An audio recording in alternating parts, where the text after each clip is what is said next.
What's up YouTube, Levahr here, and I'm back with another video. In this video, we're going to get into a discussion about strength in NBA 2K20. There's a lot of people who got different opinions on strength, whether it's worth it to have it all the way up to like a 90 or an 85 or even a 99, some people might say. Or if you don't even, dang, he got his ass boomed on just now. But, or some people might also have the idea that strength doesn't really need to be that much high. You know, something like a 70, between 70, 75, 75 and 80. I'm going to get into this, and I'm going to get into what I experienced. You know what I'm saying? I can't speak for everybody, but from what I experienced in my many hours and days played on this game this year, as well as every other 2K that came out, strength, you know what I'm saying? It matters when it comes to posting up, of course. It matters a lot when it comes to posting up. It matters a lot when it comes to boxing out. It matters a lot when you're on defense and you're guarding somebody else who's posting up. It matters in all of those categories. The category that matters the most when it comes to the strength attribute, I feel like, is really posting up and your post up defense. Now, as far as getting box outs and moving around box outs, I haven't noticed different power or different animations when it comes to different strength ratings for your player when it comes to boxing out for rebounds or trying to get around somebody who's boxing you out. I typically use a 75 strength, and most of the time I do just fine when it comes to rebounding, holding the box out, getting around box out. Most of my centers all have like a 75. All right, people be saying you need around 85, you need around an 80 to really hold your ground for box outs, to really hold your ground in the paint. That's not true. It's not true. I barely have, I would say I never have bad games when it comes to rebounding, ever, unless I just simply was not in the paint to really get the rebounds based on whatever defense we're playing or whatever offense or whatever we're doing in that game.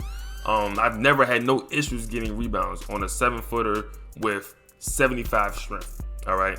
And also, if you have a 75 strength or if you have a 74 or a 73, if you got gym rat, you're still going to be above a 75. As long as you have a 71 rating and above, plus the gym rat, you're going to be pretty much good enough. You know what I'm saying? If you want to be posting up, you want to be backing people down, you want to be a cheesy 7'3" post score or whatever height you may be, then you're going to want to go with the higher strength, of course, because of badge requirements. I'm pretty sure back down Punisher, you need a certain strength rating. You know what I'm saying? Pretty sure for other badges you want to get for your post score, you're going to need a certain strength rating. Strength matters more in that case, of course. As far as defense, I don't struggle on defense at all because of my strength. If I struggle on defense, it's because they made a contested layup, or I just got a bad animation, or I moved the wrong way and it was my own mistake. But as far as strength being an issue for that, strength is almost never the issue. So, like I said, I would probably recommend you go with around between 73 and 78. I use 75 most of the time. That's my middle ground right there. That's what I use. That's what's comfortable for me. I feel like with my skill, my IQ, that works for me. Now, it's not gonna work for everybody. It might not work for you if you are a different type of player or you got a different skill level at the center position, but that's what works for me. That's what I recommend if you have above average skill, above average knowledge of 2K. You feel what I'm saying? A lot of people probably say you also need a higher strength for brick wall, for example. I have a video on brick wall.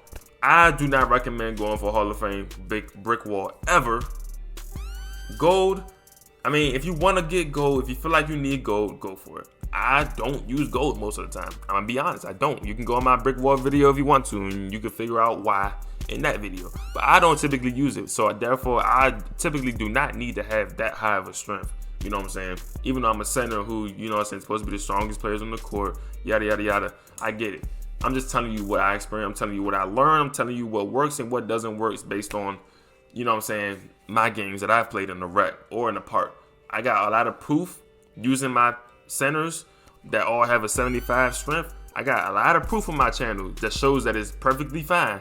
I got a lot of live streams. I got a lot of videos that pretty much shows all of that. You know what I'm saying? So take that with a grain of salt if you want to, or just listen to me. A lot of people listen to me, they feel like I speak fast. I feel like I do speak fast. I tell y'all the things that help me be the player that I am, and I feel like I play really well, and I feel like I'm a pretty good player.